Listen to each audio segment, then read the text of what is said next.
El siguiente es un podcast para KW Radio. Fonoquinesis.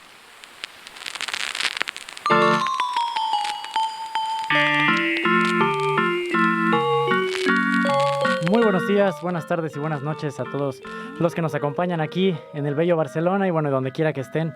Este es otro episodio de Fonoquinesis. Bienvenidos y bienvenido, mi buen Paquito, ¿cómo estás? ¿Qué tal, Sergio? Muy buenas tardes acá en la hora que estamos grabando, pero muy buenos tiempos en donde quiera que nos estén escuchando. ¿Qué tal? Así es, hoy tenemos un episodio muy especial porque la verdad es que este tema es muy bonito, es un tema, la verdad es que es precioso y está bastante cerca de lo que yo me dedico, entonces nos vamos a poner a ello, es el tema del stop motion. Así es. Vamos a hablar de esta técnica ya centenaria, ¿no? De hecho, comentábamos Sergio y yo, ¿no? Durante la preparación del episodio de hoy que al final es uno de los primeros estilos que surgieron para el cine, ¿no? No es solamente muy importante en este momento en el que estamos hablando, sino que es importante históricamente, ¿no? Es un estilo de trabajo que al final incluso aparece como muchos hoy en día ya no lo conciben tanto, ¿no? Que es animando seres humanos como tal, ¿no? O sea, que los primeros cineastas empezaron a utilizar secuencias de stop motion para poder suplir movimientos que a lo mejor los actores no podían hacer, y de ahí pasó a convertirse en la técnica de animación que conocemos hoy en día. Así es, creo que el stop motion, como bien dices, ha tenido una evolución bastante interesante, ¿no? A ver, tenemos que recordar que en sí el cine es una forma de stop motion, si lo decimos de esta manera, ¿no? Porque realmente tenemos una serie de fotogramas que se reproducen a cierta velocidad, ¿no? Pero no, o sea, sí sería distinto, ¿no? O sea, sí sería distinto porque el movimiento del stop motion está contenido dentro de la lógica del cine, ¿no? Digamos, sí estaríamos ahí hablando de dos lógicas distintas, pero aunque se parecen. Sí, exacto. O sea, el principio es bastante similar. Lo que pasa es que en el stop motion, pues, como dices, o sea, tenemos realmente muy claros cuáles son las pautas que se van a seguir con respecto a una imagen tras otra, ¿no? Realmente se siente, no es tan lineal como lo veríamos en una película normal, ¿no? Sí que se siente la separación hasta cierto punto, ¿no? Más al principio, ¿no? Las primeras técnicas. Claro, no hay que tomar en cuenta que además, como habíamos dicho, ¿no? De por sí el movimiento en una película, si vemos una película antigua, una película de las que se proyectaban en el momento en que las cámaras eran mecánicas y no eléctricas, siempre decimos que de hecho, y yo insisto, ¿no? Yo recuerdo que de niño decía las películas de monitos, no por el movimiento, Yeah. pero es porque generalmente esas películas iban al ritmo, a la velocidad de la mano, o sea que iba dando vuelta a la manivela, ¿no? Entonces, en general eran 18 cuadros por segundo en lugar de los 24 a los que hoy en día estamos acostumbrados, ¿no? Por eso la óptica cambia, ¿no? Pero finalmente en el stop motion, por lo menos en el cómo se ha desarrollado, se refiere a esta posibilidad de más bien planear los fotogramas de tal suerte que todo el movimiento sea una puesta en escena. O sea, que el movimiento ya en sí mismo forme parte de la puesta en escena, ¿no? La idea no es nada más reproducir el movimiento, sino crear el movimiento donde no lo habría, ¿no? Que es el objeto inanimado. Sí, así es, como dices, o sea, ahí se está planeando, ¿no? Fotograma por fotograma se hace un planteamiento y bueno, el stop motion más popular pues es el que conocemos, ¿no? Que por ejemplo, en las películas donde se tomaba una foto, ¿no? O se hacían como dices, con los monitos ahí con modelos, ¿no? Modelos de plastilina o de ciertos materiales, Claro. pero en un principio funcionaba de otra manera, ¿no? Así es, primeramente funcionó para los escenarios, ¿no? Por ejemplo, si piensan en De la Tierra a la Luna, ¿no? Así es. Utilizaron un par de muy primigenias secuencias de stop motion. El propio Méliès en otros momentos lo llegó a utilizar, pero es sin duda con la llegada de Ray Harryhausen, ¿no? Que el stop motion se va a convertir en lo que conocemos hoy en día, ¿no? Él tomando inspiración del primer King Kong, ¿no? Tomando inspiración del primer King Kong va a decir, bueno, esto es el tipo de animación que yo quiero hacer, ¿no? Y va a empezar a trabajar en esta técnica, ¿no? Hasta desarrollarla de tal suerte que al final se convierte en un referente obligado, ¿no? Digamos que incluso en algún momento el stop motion suplió a los grandes efectos especiales que tenemos hoy en día. Si vemos películas como Jason contra los Argonautas, que ya es de las tardías, pero si vemos también El Mundo Perdido, basada en el texto de Julio Verne, no la de Steven Spielberg, sino o vemos los viajes de Sinbad, etcétera. Las secuencias son animaciones en stop motion justamente, ¿no? Entonces Harryhausen que va a ser el gran genio, ¿no? O sea, prácticamente todo gran director de animación en stop motion ha hecho que Harryhausen es uno de sus grandes referentes. Vaya, Tim Burton hasta lo vemos homenajear de una manera muy bonita, ¿no? En El cadáver de la novia, cuando el personaje protagonista está tocando el piano, se ve la marca del piano y es un piano Harryhausen, de hecho. Sí, justo, o sea, yo creo que muchas personas, al menos de mi generación, ¿no? Se acercaron bastante al stop motion con la película del Durazno Gigante, por ejemplo, o con la película del Extraño Mundo de Jack, ¿no? Como la llamamos en México. Ambas dirigidas por Henry Selick, por cierto, ¿no? Así es. Que acaba de lanzar su nueva película y que es una maravilla, de nuevo. Justo, o sea, debemos de tener en cuenta que no muchas personas podían hacer esto a un nivel tan alto como lo hacía este señor, ¿no? Entonces, sí que nosotros tenemos el recuerdo de estas películas en específico de stop motion porque, bueno, son las películas que también más éxito tuvieron, ¿no? Y en específico, por ejemplo, como dices, al menos para mi generación, Tim Burton fue como el director que empezó a empujar el stop motion hacia adelante, ¿no? A pesar de que curiosamente no fue tan su primer estilo, ¿no? O sea, Justo. bueno, su primer cortometraje sí es un cortometraje en stop motion que es una maravilla, se llama Vincent, que es un homenaje a Vincent Price, ¿no? En el cual pues es un niño que se llama Vincent y va en tono de poema.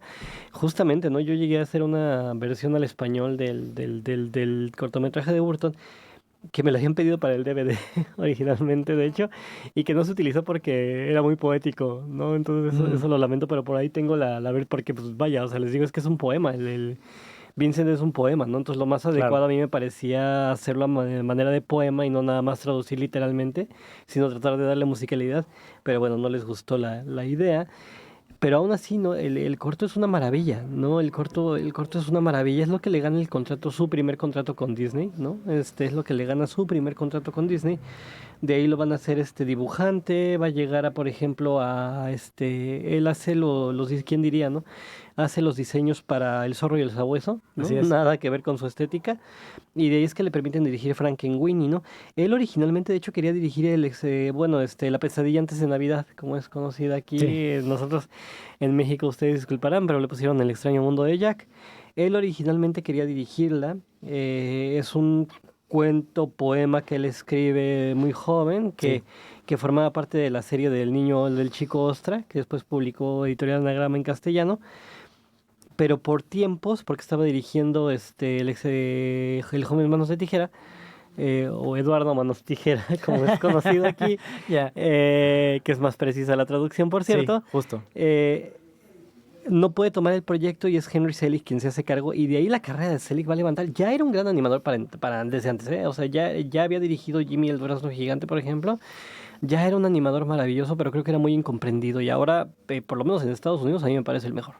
No, y además que en esta película, o sea, tú tienes que hablar de Henry Selick porque realmente el señor no tiene ego. O sea, realmente todos le han atribuido esta película a Tim Burton. Sí. O sea, siempre que piensas en esta película, ¿no? En La pesadilla antes de Navidad, piensas en Tim Burton, cuando en realidad Tim Burton ejerció un papel más de productor ejecutivo, ¿no? O sea, y de escritor, ¿no? Y de escritor, pero al final el guión también se fue modificando. O sea, el guión, al final él tuvo como ayuda de muchísimas personas y de hecho él lo dice, ¿no? Henry Selick dice que Tim Burton estaba haciendo otra película al mismo tiempo. Me parece que estaba haciendo... Insisto, era Edward Scissorhands. Justo, entonces era como...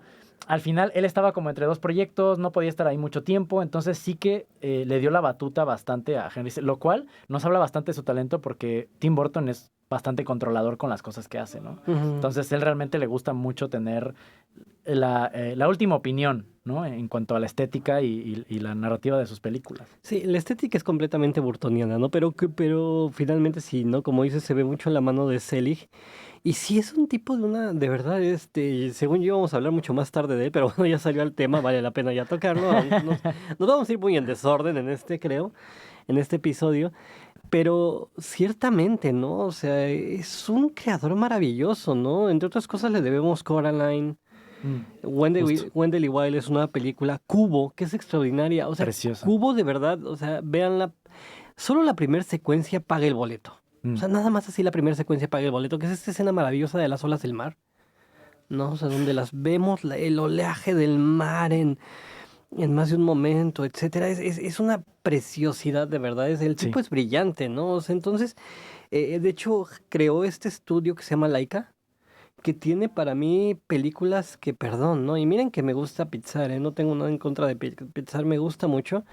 Pero vaya, o sea, los estudios Laika al lado de Pixar es así, le dice, quítate que ahí te voy. No, o Sí. sea, son historias para niños muy inteligentes, muy exigentes para con los niños. O sea, son cine, no les dan nada en tienes que pensar, que justamente es lo que a mí no me gusta sobre todo del último Pixar, ¿no? Porque sobre todo creo que las primeras películas lo hacían muy bien, ¿no? Y yo sé que acabo de hacer un comentario súper hipster, ¿no? Era Pixar antes de que estuviera de moda, Claro, ¿no? claro, claro. No, pero en realidad, ¿no? O sea, el primer Pixar como que dejaba mucho al juego de imaginación. Hoy en día como que desde que es más Disney nos explica mucho lo que quiere que veamos.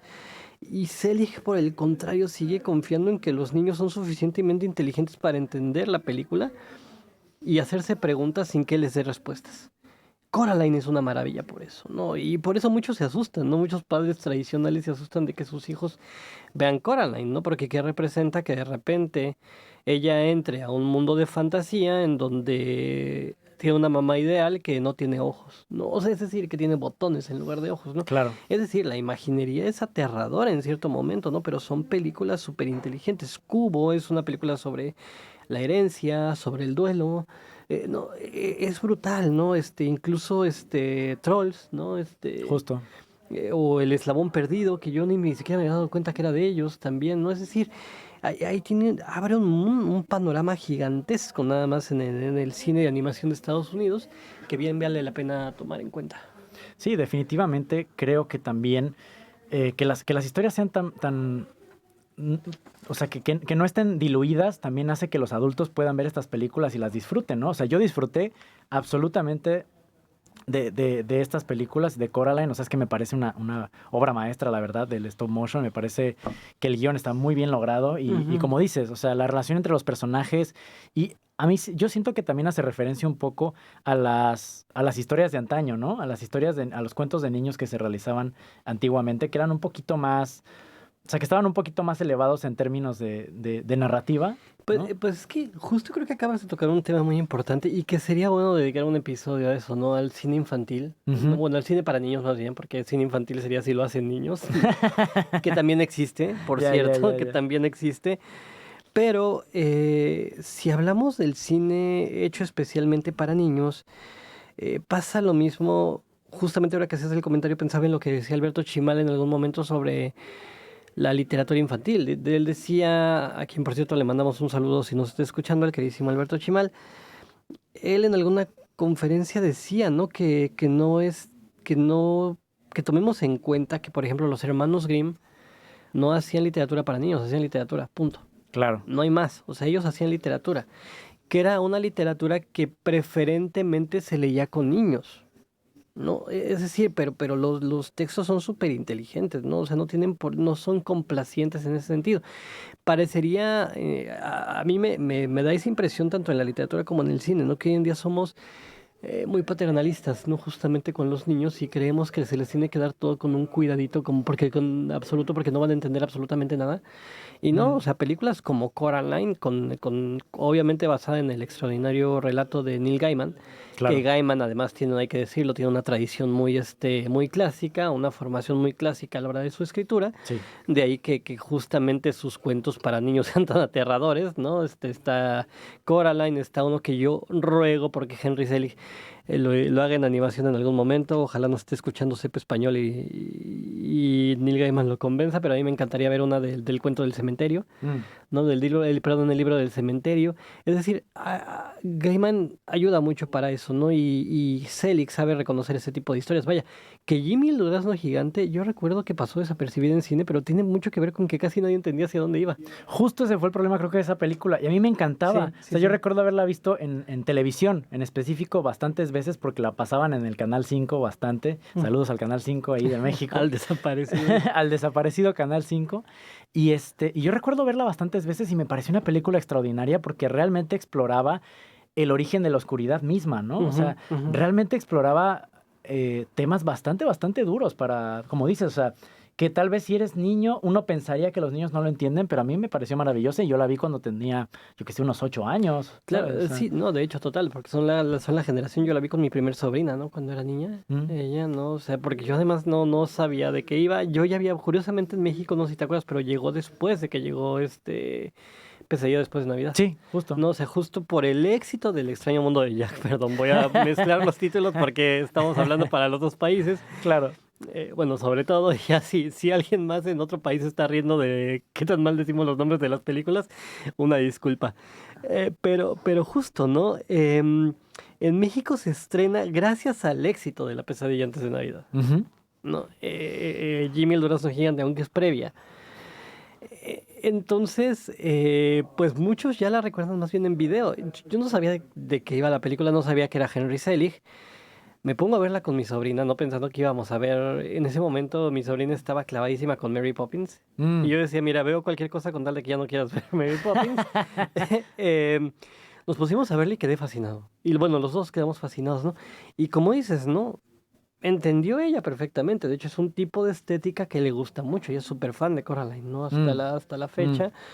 No, o sea, pero dices, claro, es que ¿por qué desconfiar en que los niños y las niñas pueden entender una película que tenga temas complejos, ¿no? Claro, claro. Y yo creo que nuestros escuchas se preguntarán, ¿por qué hablamos tanto de La Pesadilla antes de Navidad? ¿Y por qué se está remontando mucho esta película? Es que tenemos que hablar de que el stop motion ya existía antes de esta película. Antes. No, pero lo que pasó es que después de esta película se regresó como al imaginario colectivo, ¿no? Exactamente, sí. Sí. Eso es bien importante tomarlo en cuenta, ¿no? Que en los 90, como gracias a la Pesadilla antes de Navidad, hubo un resurgimiento. Ujú, un resurgimiento. Del stop motion, ¿no? Para los grandes públicos, porque había gente como de uno de los, tenemos que dedicar un gran segmento de este episodio a él, uno de los grandes que ya lo estaba trabajando, James Maguire. Claro. No, o sea, James Maguire es un genio por donde uno le busque, ¿no? O sea, no nada más un genio de la animación, es un genio, ¿no? Y lo digo es un sabio, más bien es la palabra que estoy buscando, no sabio, porque hay que deshacernos de la idea del genio, ¿no? Porque es un invento ahí del siglo XVIII así medio raro. Ya.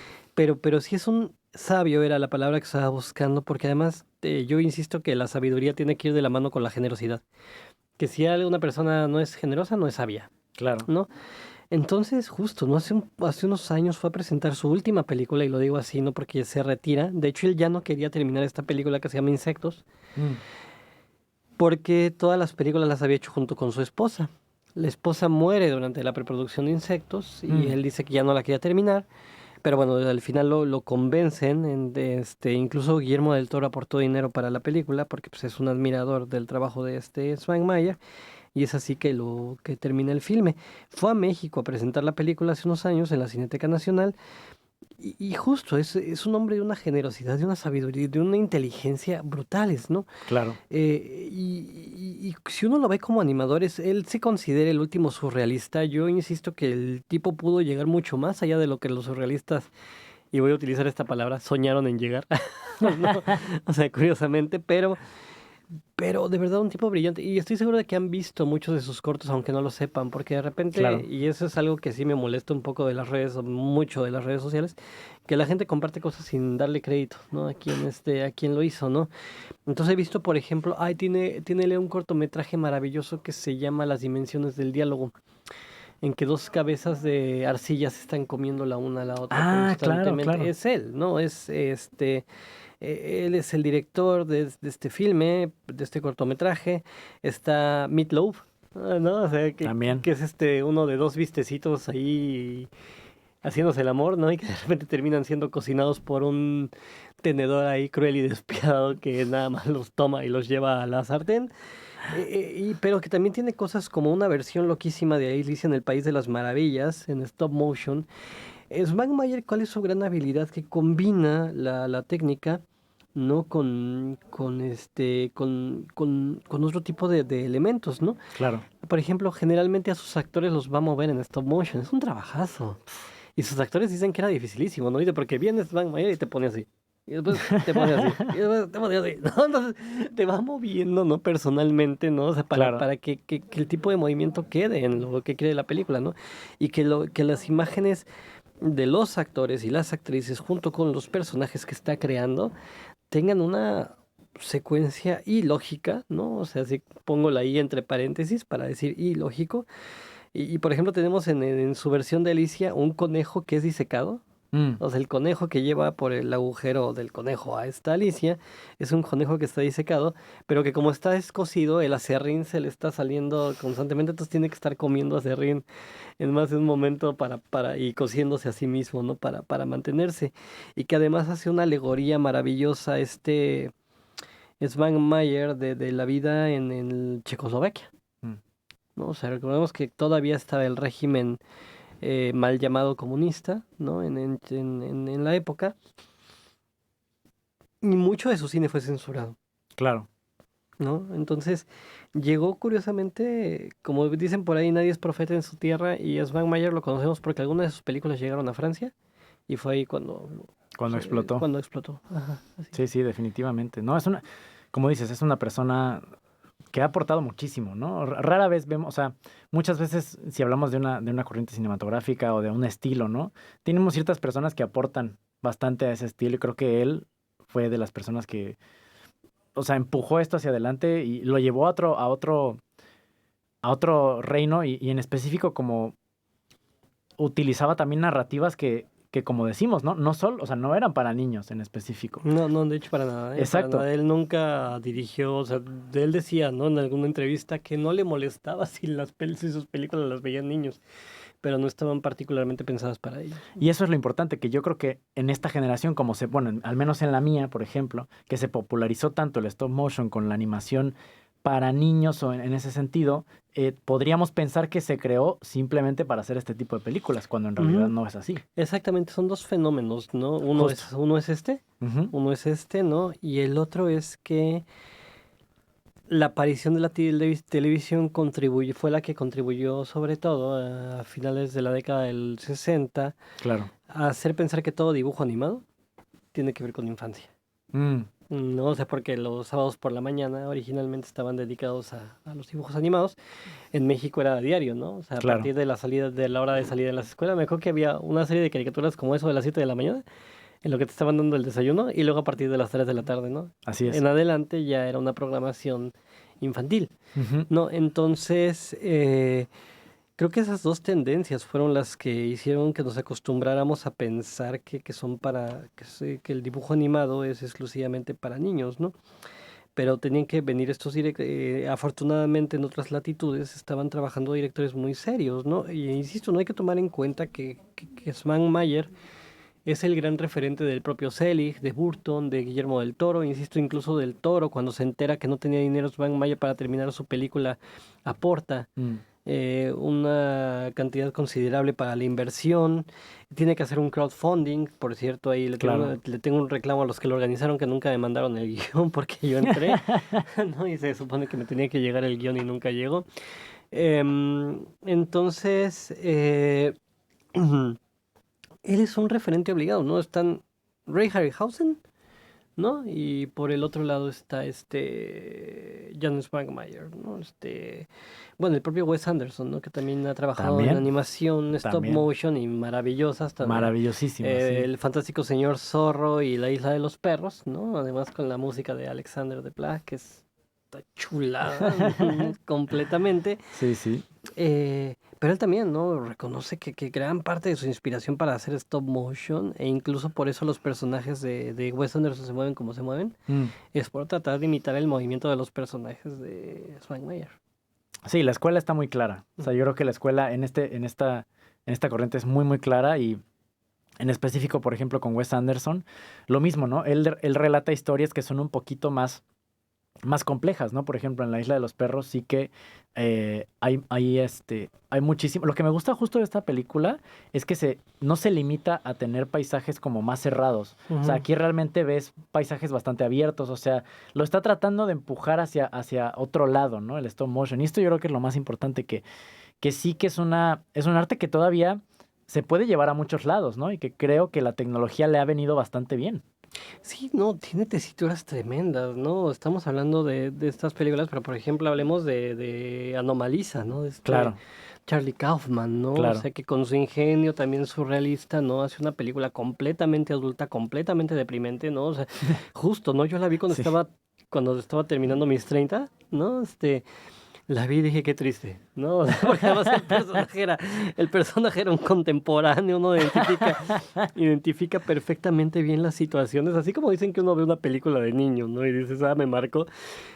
Pues también hay una animación que ha abarcado mi vida adulta, ¿no? Claro. Anomalisa es una cosa por demás deprimente, ¿no? Están Mary y Max, que es una película de 2009, australiana, por cierto, ¿no?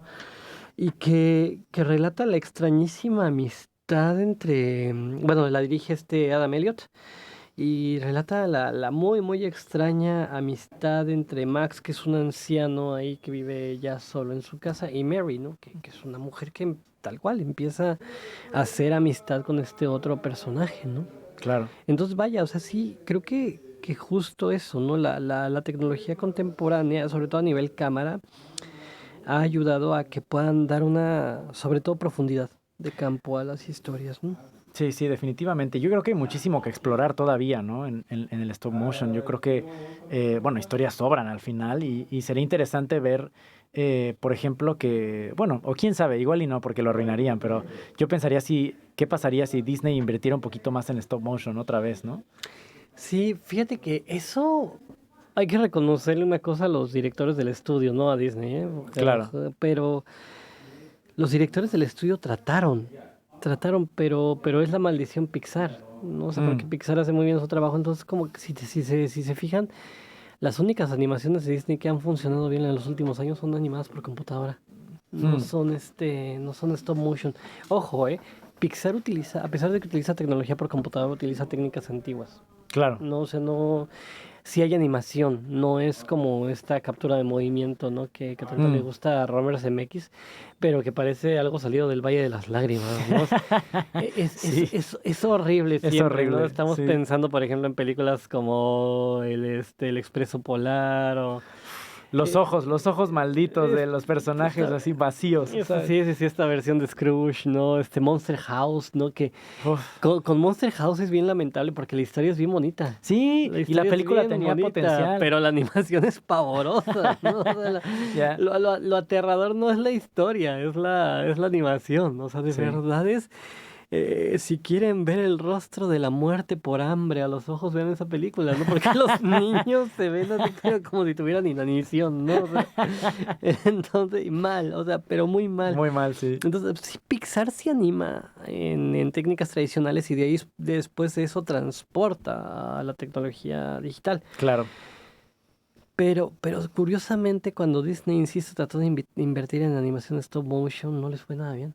No les fue, porque la gente a partir de la llegada de Toy Story identifica que ese es el tipo de película que va a ver con Disney. Y justo yo creo que estás teniendo un punto muy importante, que yo creo que ya existe una confusión bastante grande entre el stop motion y la animación 3D. Porque Exactamente. cuando la animación 3D se volvió más popular, Ujú. la técnica de stop motion se vio como una animación 3D chafa, ¿no? Como diríamos Sí, en México. sí, O una sí. animación 3D cutre, como dirían aquí, Sí. ¿no? Entonces realmente la gente pensó, ok, esto es lo que estaba antes de la animación 3D. No necesitamos regresar a este lenguaje, cuando en realidad son lenguajes completamente diferentes. Muy diferentes, muy diferentes, ¿no? Y ahí sí, insisto, ¿no? Mi reconocimiento a la gente de Pixar, que siempre ha visto la importancia del stop motion y que, como dice Sergio, no son técnicas radicalmente distintas. O sea, no apuntan hacia el mismo lugar. Porque mientras la animación 3D está apuntando, por ejemplo, justo a la profundidad, ¿no? El stop motion está apuntando hacia la textura. Así es. No, o sea, nada más por hablar de la parte física, ¿no? Ya después podríamos empezar a hablar de las diferencias estéticas generales y bueno, ya con cada director, como estábamos mencionando, ¿no? De acuerdo a gustos, ¿no? Pero son cosas bien diferentes.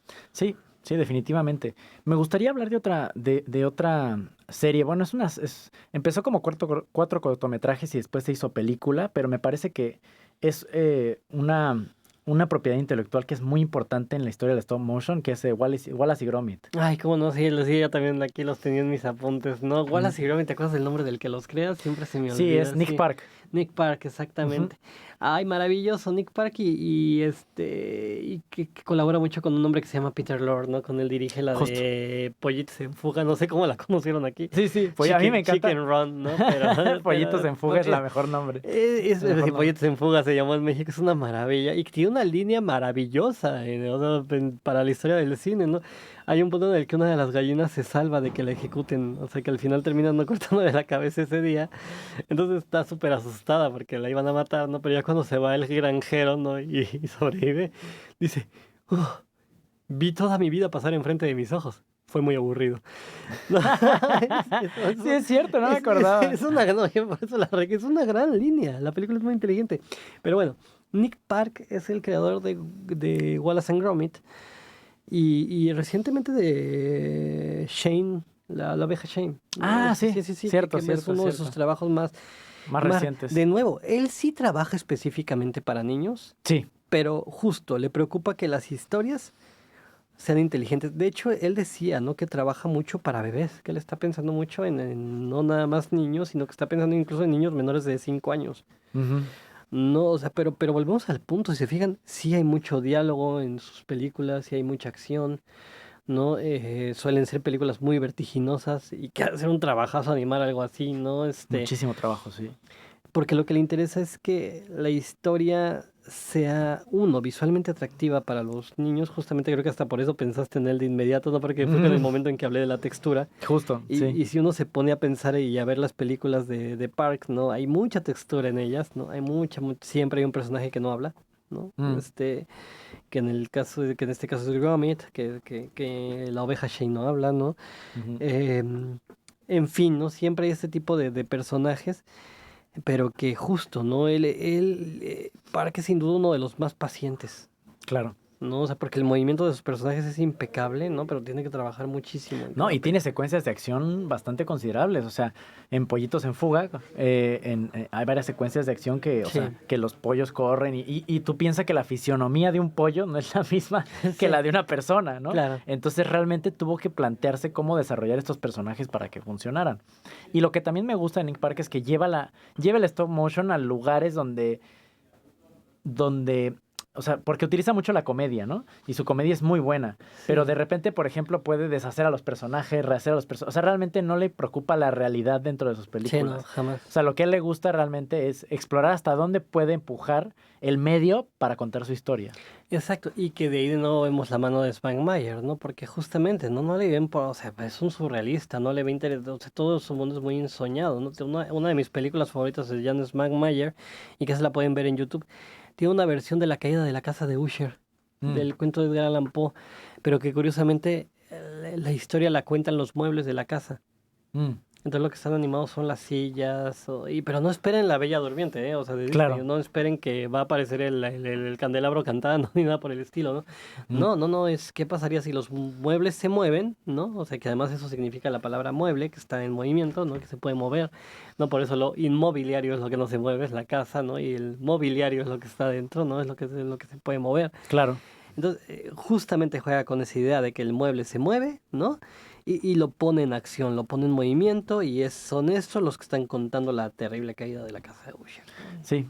Sí, y yo creo que de aquí podemos también hablar de que dentro del stop motion también pueden existir géneros, ¿no? Ujú. O sea, no solo estamos hablando de stop motion no, claro. como esto es lo que No, es. no, por eso decía, ¿no? El stop motion es más bien una técnica. ¿No? Exactamente. Tenemos que hablar de que el stop motion es una técnica, ¿no? Ya, y que puede haber de cualquier género, ¿no? Hay horror, hay drama. Así es. Hay películas infantiles, hay películas del oeste incluso, ¿no? Hay un par de muy buenos westerns en stop motion. Hay muchos videos musicales. Sí, Muchos definitivamente. videos musicales, ¿no? Bueno, casi todo de la etapa ochentera de Peter Gabriel. Eran animaciones. Sledgehammer es probablemente uno de los videos en stop motion más conocidos, ¿no? Claro, el video de Tool también, ¿no? El video de Tool, exactamente. Que también utiliza esta técnica, ¿no? Michel Gondry utiliza mucho esta técnica. Él incluso también utilizándola como Spangmayer, ¿no? Con sus actores. Películas como La ciencia del sueño, ¿no? Esta de las nubes, ¿cómo se llama? Las nubes de... Nubes de primavera, creo que se llama. Se me está escapando el título, basada en el texto de Boris Vian. Claro. ¿No? Ahora lo recordaré. Bueno, ahora el tío Google lo recordará. Lo recordaré. Sí, sí, no, pero la verdad es que a mí me parece que todavía hay muchísimo por explorar con esta técnica y, bueno, también me encantaría ver cómo se podría llevar hacia adelante, ¿no? O sea, porque realmente, si lo pensamos, aún se utiliza esta, este desarrollo por fotograma, ¿no? O sea, que tenemos como la imagen del personaje, se toma una foto, se mueve el personaje, se toma otra foto. Ya tenemos obviamente cámaras, mucho mejores cámaras, mucho mejor iluminación, que se puede ver, por ejemplo, en la Isla de los Perros, ¿no? Sí, Ahí sí. podemos darnos cuenta del avance que existen en las técnicas de stop motion. Sí, que ya hay tenemos- cámaras especiales para esto. Exactamente, o sea, ya tenemos cámaras que capturan específicamente esta técnica, la forma en la que Wes Anderson ilumina los sets, ¿no? Parece realmente ya puede tener como una fotografía hecha y derecha como si fuera una película, ¿no? Sí, O como sea, si fuera un escenario, claro. exactamente, lo que por ejemplo cuando veíamos las primeras películas de stop motion, sí que todavía había un poco de ese, se veía un poco plano, ¿no? Porque costaba todavía crear esa profundidad y yo creo que, por ejemplo, a mí me gustaría que la Isla de los Perros fuera la pesadilla antes de Navidad de nuestros tiempos, ¿no? O sea, me gustaría que a partir de esta película la gente se inspirara y dijera, wow, si Wes Anderson, que es un director que muchos consideran top, ¿no? Que realmente lo es, si él se animó a hacer una película en stop motion, pues, ¿por qué no se puede animar a hacer una película de stop motion, yo qué sé, Christopher Nolan, ¿no? Sí, ay, ojalá, pero no, digo, no tanto lo de Nolan, no, ojalá que La Isla de los Perros fuera la inspiración, ¿no? Lamentablemente, no creo, la película no te... Es que de nuevo, ¿no? Volvemos al punto, ¿no? Que lamentablemente cuando alguien utiliza un guión que es exigente y que no se dirige especialmente a niños, no se toma en serio ese tipo de películas para promoverlas, ¿no? O sea, Claro. de hecho, tuvo una... Es la película de Wes Anderson a partir de que Wes Anderson ya tiene la fama que tiene, ¿no? Que menos publicidad se le hizo, ¿no? Que la compañía casi no quiso invertir muy Es que discretamente. ¿sabes qué pasa? Creo que no saben cómo marketearla. Y Ujú. muchas veces pasa eso, que no saben a quién, por lo mismo, ¿no? Porque estamos hablando de que como ya Pixar puso la idea de que el stop motion es para niños, entonces digo, a ver, ¿qué hago con esta película? O sea, ¿la mando a los niños? O sea, ¿la marketeo como una película infantil? Ujú. O lo hago como si fuera una película más para jóvenes adultos, pero también para niños. O sea, realmente es complicado. O sea, yo podría ser un poco el abogado del diablo de esta manera, pero yo creo que sí es complicado encontrar la manera. Y más ahora que, por ejemplo, ya todo tiene que ser como rojo, blanco, negro. O sea, ya es como tenemos audiencias y números y no sé qué. Y el stop motion no es tan fácil de clasificar, ¿no? Fíjate, ahí yo justamente, ¿no? O sea, como dices, te haces de abogado del diablo, pero Así yo voy a es. ser del abogado marxista. Porque justo el problema de nuevo es el capitalismo, ¿no? O sea, porque estamos pensando en términos de marketing. Claro. No estamos pensando a la obra como lo que una obra es. Mm, Estamos pensando en términos de venta, ¿no? Sí, Y totalmente. ahí es donde empieza el problema, ¿no? O sea, justamente, ¿no? Que si todo pensamos que es meramente porque es vendible, ¿no? Dices, no, o sea, ¿cómo la audiencia, ¿no? Como los públicos, perdón, audiencia es un anglicismo, ¿cómo los públicos van a saber que tienen esas opciones si se lo estás tratando de vender en lugar de ponerlo ahí, ¿no? Mm. O sea, ¿qué es lo que hacía Frank Mayer, no? O sea, insisto, no los que digan, pero no sería posible que nadie la conociera, sino piensen en Frank Mayer, justamente, o sea, no había nunca ha tenido un departamento de marketing atrás de él, Claro. no, o sea, pero justamente, ¿no? Sus películas son piezas artísticas, No, y la prueba está, por ejemplo, que en todas estas películas que salieron en stop motion, que casi todo, por ejemplo, la pesadilla antes de Navidad se fue directo al DVD, ¿no? O al Ujú. VHS, y después la pasaron en cine cuando vieron que tenía un seguimiento de culto. O sea, que la Ujú. película se volvió una película de culto y vieron que la audiencia crecía y crecía. A mí me parece que estas películas toman tiempo. O sea, les toma tiempo como agarrar vuelo, ¿no? Como diríamos en México. Pero Ujú. una vez que toman este vuelo y realmente se ven como lo que son, como unas obras increíbles, de ahí existe este parteaguas, ¿no? Que fue lo que pasó con la película de Tim Burton, que realmente le tardó, o sea, realmente tardó, ¿sabes? No fue que saliera y fuera un éxito rotundo. Bueno, tardó en México, hay que decirlo, ¿no? Porque Ujú. en Estados Unidos sí había sido un éxito, ¿no? O sea, tardó México era el que no confiaba, ¿no? O sea, de hecho a Burton le pasó en dos momentos, ¿no? pero al revésado, digamos, ¿no?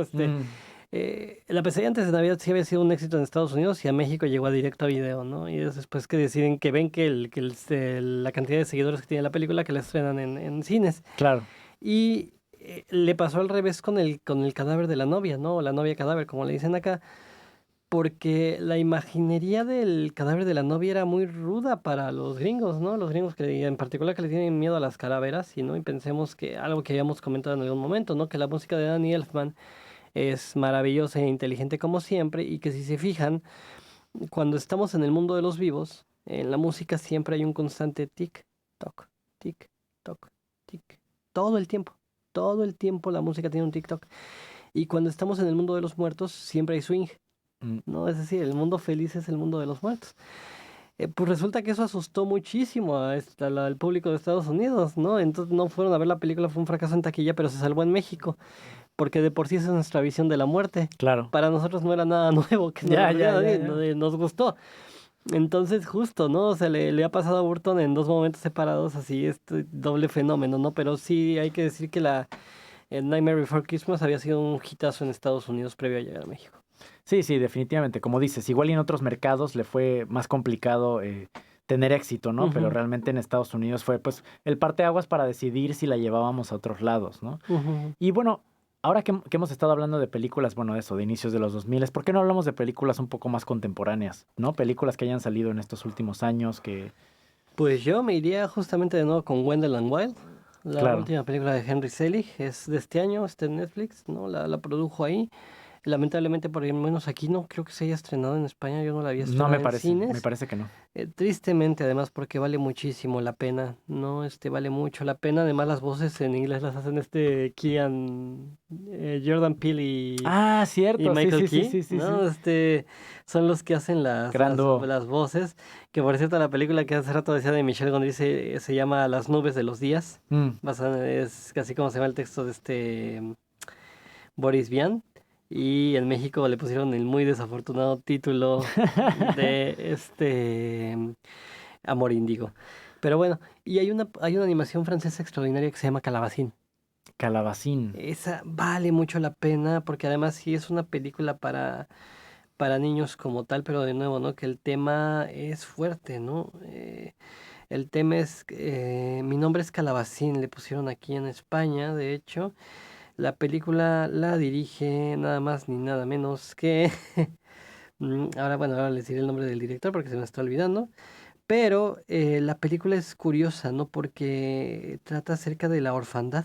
Va sobre la orfandad, entonces no es nada complaciente la peli, ¿no? O sea, no es para nada complaciente, ¿no? Y se toma el tema por demás en serio. Y si eso es una película francesa, la dirige Claude Barra, se pronunciaría, y el guión, adivinen qué, pues es de la mismísima Céline Sciamma, de quien ya hemos hablado. Retrato de una mujer en llamas. Así es.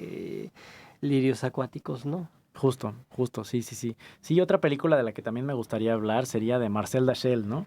Marcel Dachel, que también es una película que salió en el 2021, ¿no? Que es bastante reciente y me parece una película maravillosa. O sea, realmente me parece una película preciosa. Lo mismo, o sea, en esta película en específico, por ejemplo, se animaron objetos muy pequeños, ¿no? Entonces, fue un reto realmente, la iluminación en específico, por ejemplo, la fotografía. Es lo que me está gustando, que se siguen, hay retos todavía que se pueden superar dentro de esta técnica de stop motion, y hay muchas cosas que todavía se pueden hacer, ¿no? En específico, por ejemplo, con esta película creo que se logró bastante. Exactamente, y bueno, sí es eso, ¿no? Yo creo que incluso ese comentario nos sirve para cerrar, ¿no? Porque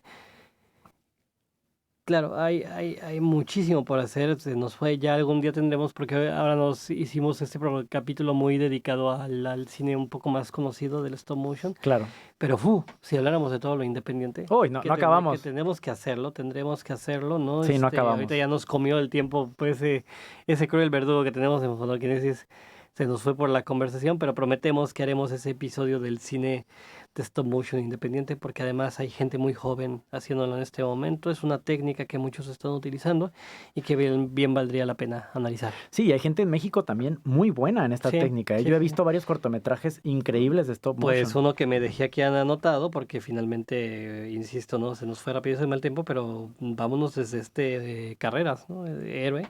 Justo. Este cortometraje maravilloso de Ujú, Héroe, ujú. ¿no? Y que recientemente también hizo un largometraje, ¿no? Ay, se me acaba de olvidar su nombre, del director, o sea, me acuerdo que se apellida Carreras, pero No lo recuerdo. pero su nombre de pila es el que se me acaba de... Pero en Latinoamérica se están haciendo, o sea, se está haciendo bastante con el stop motion, ¿eh? O sea, sí que he visto, no sé por qué, no sé si será por ese efecto que tuvimos en mi generación, ¿no? A principios de los 2000, pero yo he visto bastante movimiento con el stop motion en personas de mi generación haciendo cine, ¿eh? O sea, Ujú. realmente que se está practicando bastante. Y lo que más me gusta es que se está diversificando los géneros. O sea, se está haciendo terror, se está haciendo aventura y no sé, como que el stop motion tiene cierta oscuridad que funciona muy bien para el terror, ¿no?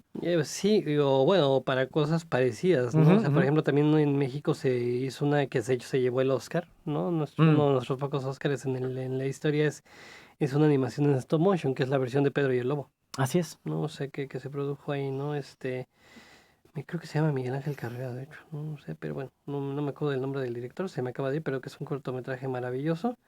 Está hasta los huesos en México, en fin, insisto, no tendríamos que hablar de muchísimas cosas, pero Claro. prometemos que haremos otro episodio de este tipo. Sí, sí, definitivamente. Pues muchísimas gracias por escucharnos.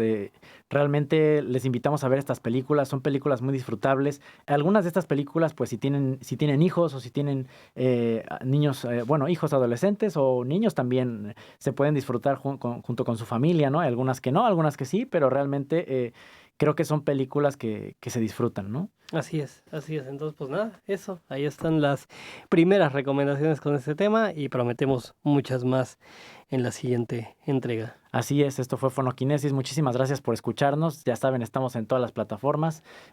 Muchas gracias aquí que nos den el espacio, ¿verdad? Exactamente, gracias Marco por la producción, gracias por darnos la bienvenida. Estamos muy contentos de haber iniciado este nuevo formato y pues Así es. nada, hasta la próxima. Hasta la próxima.